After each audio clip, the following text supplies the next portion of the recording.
Hola a todos. El episodio de hoy es un episodio muy especial, porque hoy vamos a hablar sobre uno de los líderes más grandes en la historia del mundo. Esta es la historia de un hombre que transformó la pequeña isla de Singapur de una colonia de tugurios a una de las naciones más ricas del mundo. Y desde el último episodio sabemos que en 1965, Singapur ya estaba enfrentando una crisis económica. Además, carecían de recursos naturales, ventaja poblacional, industria y pocas fábricas. Y principalmente, el ejército británico, su principal empleador, planificaba irse, lo que estaba a punto de eliminar el 20% de su PIB. Básicamente, todos los obstáculos posibles que puedas imaginar para arrastrar al país a la pobreza extrema estaban siendo enfrentados por Singapur. Entonces, ¿quién es este líder? ¿Cuál fue su estrategia? Más importante, ¿qué puede aprender India del asombroso caso de Singapur? Esta increíble persona de la que estoy hablando es Lee Kuan Yew, y su estrategia se puede resumir en 3 pilares importantes que sentaron las bases para el progreso de Singapur. Lo primero que hizo fue identificar los puntos de riesgo y diseñar una solución estratégica para cada elemento de alto riesgo. Y antes de entrar en acción, Lee Kuan Yew habló con las autoridades británicas y las convenció de quedarse hasta 1975, porque si los británicos se hubieran ido inmediatamente, la isla habría quedado en ruinas. Afortunadamente, los británicos estuvieron de acuerdo, y así es como comenzó la cuenta regresiva para la gente de Singapur. Y Lee Kuan Yew solo tenía 10 años para cambiar la situación para Singapur. En 1965 existían 3 áreas con alto riesgo extremo. Primero, el ejército británico planeaba retirarse, debiendo formar un nuevo ejército, porque durante el mismo tiempo, Indonesia estaba presenciando un golpe militar, debido a lo cual el gobierno en Indonesia había caído. Y si Singapur no tuviera un ejército propio, un país como Indonesia podría haberlos invadido, o podría haber habido una amenaza interna. En segundo lugar, los británicos también emplearon a muchas personas, por lo que al menos se tuvieron que crear 30.000 empleos antes de que los británicos se fueran. Y último y más importante, porque no había industrias o muchas fábricas. Tuvieron que construir la infraestructura solo para que pudieran construir sus propios negocios o invitar a la inversión extranjera a la isla. Y aquí es donde entró el primer pilar, y eso es construir un ejército desde cero. Para resolver el problema militar, Lee Kuan Yew contactó a países como India y Egipto, pero no recibió ayuda. Fue entonces cuando, como un ángel guardián, Israel vino en su apoyo y, al igual que Israel, el servicio nacional se hizo obligatorio para todos los hombres mayores de 18 años, mediante algo llamado Ley del Servicio Nacional, en 1967. Esto benefició enormemente a la isla. El primero fue claramente un ejército propio, pero en segundo lugar, a cada una de estas zanahorias se le enseñó en la escuela que la mayor amenaza para su país no es una invasión de un extraño, sino el conflicto dentro de los internos, y las prácticas militares comenzaron a sentar las bases, tanto para el ejército como para la unidad del país, y aún hoy, el valor de la unidad está arraigado en las lecciones que se enseñan en las escuelas y universidades de Singapur. Luego pasamos al segundo elemento de alto riesgo, y eso es crear suficientes empleos. Y aquí es donde la perspectiva de Lee Kuan Yew sobre aprender de otros países resultó muy útil. Para contarte sobre ello, hoy en día tenemos empresas de software que están creando empleos en todo el mundo. La industria textil dominaba la era de los años 1940 y 50, y aquí es donde países como Hong Kong y Corea del Sur también estaban experimentando una situación similar a la de Singapur en la década de 1960, donde tenían una economía pobre y no tenían suficientes empleos. Entonces, ¿sabes lo que hicieron? Abrieron su país e invitaron a empresas textiles de todo el mundo para crear empleos porque podían proporcionarles las tarifas de mano de obra más baratas del mundo. Y Lee Kuan Yew entendió el potencial de este movimiento ya en la década de 1960.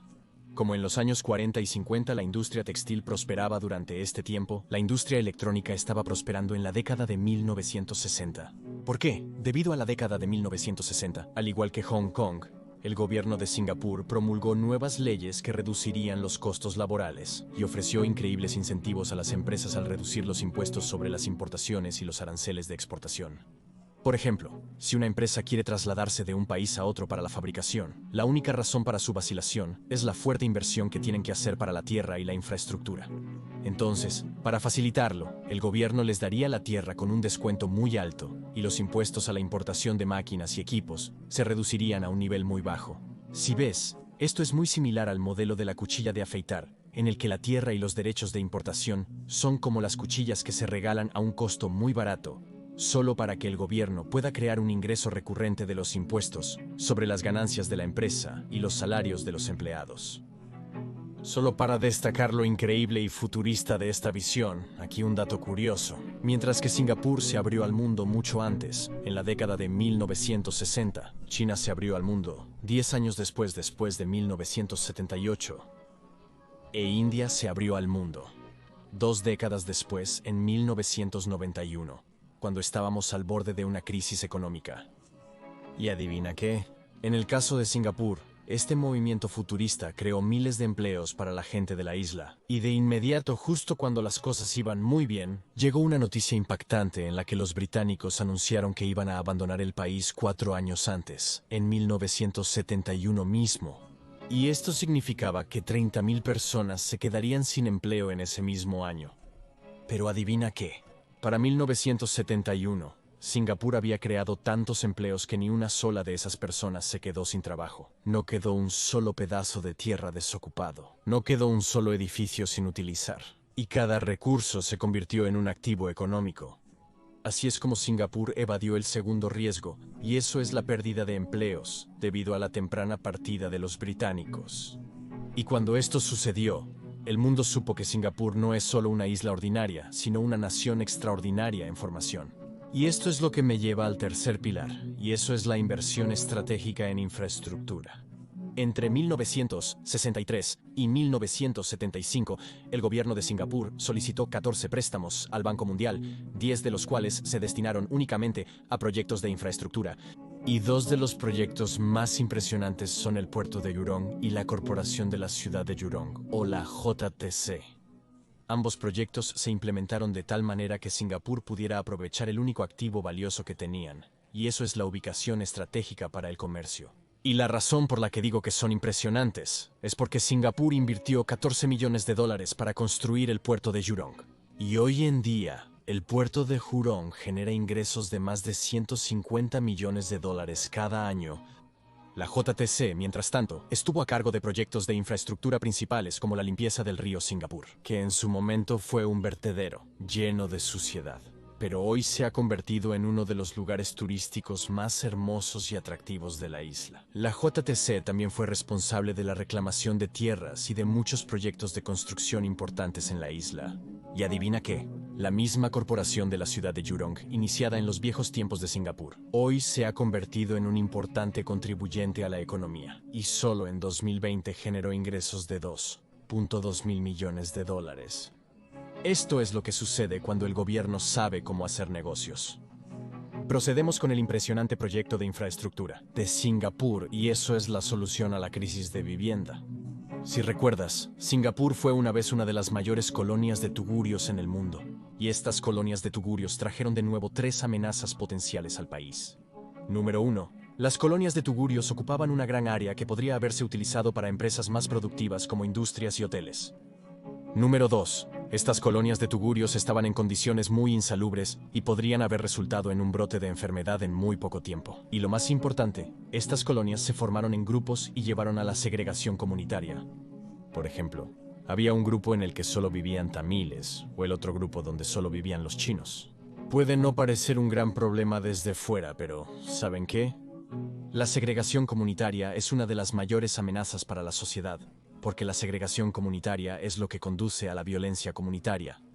¿No me crees? Mira cualquier horrible disturbio que haya ocurrido en India o en el resto del mundo, y verás que están directa o indirectamente asociados con la segregación comunitaria.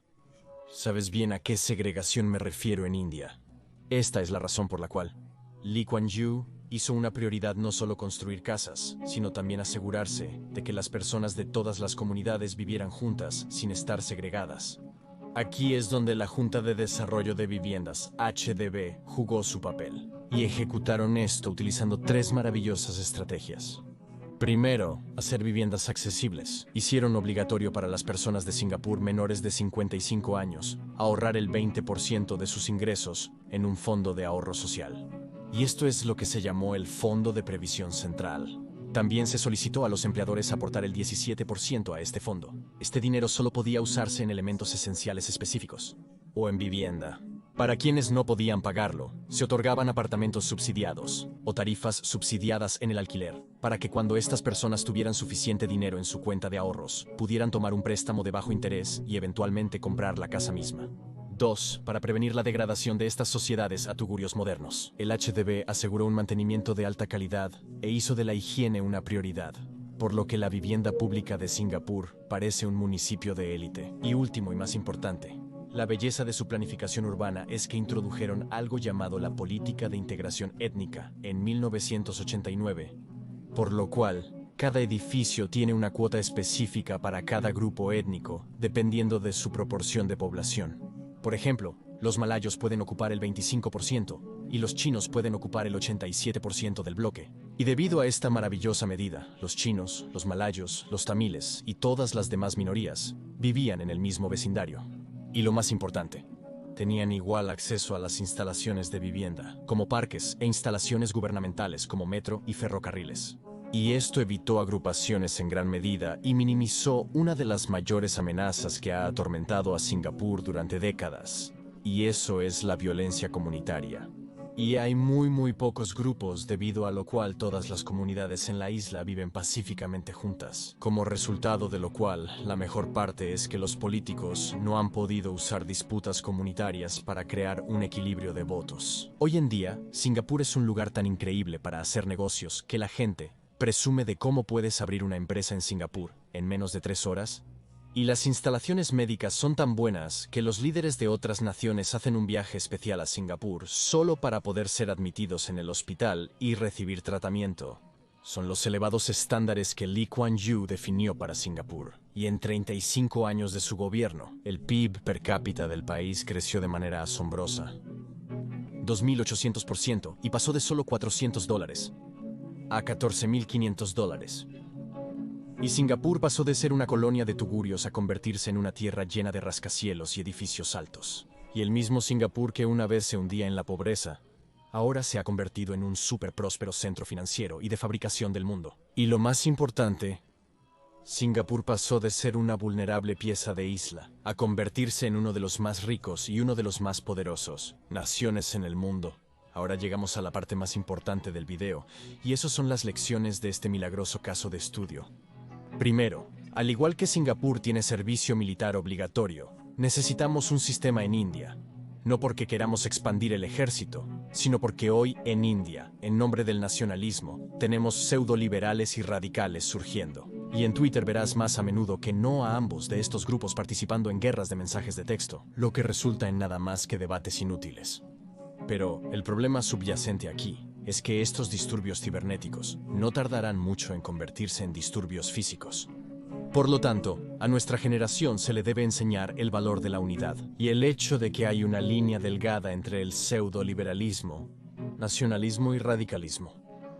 Lección 2. Cada político, cada líder y cada persona en el país debe comprender la diferencia entre socialismo ilógico, capitalismo responsable y malévolo. El socialismo sin sentido es cuando el gobierno otorga subsidios innecesarios, no para el progreso de la gente, sino para crear un banco de votos. El otro extremo de lo mismo es el capitalismo malvado, en el que el gobierno y las empresas intentarán ganar dinero, incluso si eso significa cobrar por medicamentos para el cáncer y obtener dinero a costa de los ciudadanos enfermos. Y muy lejos de ambos conceptos es donde tenemos el capitalismo consciente, donde el gobierno pone restricciones a los ciudadanos y gasta cada centavo del fondo público para generar un retorno de la inversión, y dirige un país como una organización que necesita canalizar sus ganancias hacia el bienestar de sus ciudadanos. Y último, y más importante, al igual que las empresas de clase mundial, las personas nos enseñan lecciones de negocios y estrategias de marketing. Los países de clase mundial pueden enseñarnos lecciones invaluables de crecimiento sobre cómo desarrollar un país. Y justo como Lee Kuan Yew aprendió de Hong Kong y Corea del Sur, es importante que los ciudadanos y políticos aprendan del éxito y los fracasos de los países, solo para que podamos convertirnos en críticos constructivos de estas políticas. Y los políticos pueden formular políticas basadas en sus aprendizajes de estos países. Este es el paso crucial que todos necesitamos tomar para convertirnos en ciudadanos informados de esta democracia.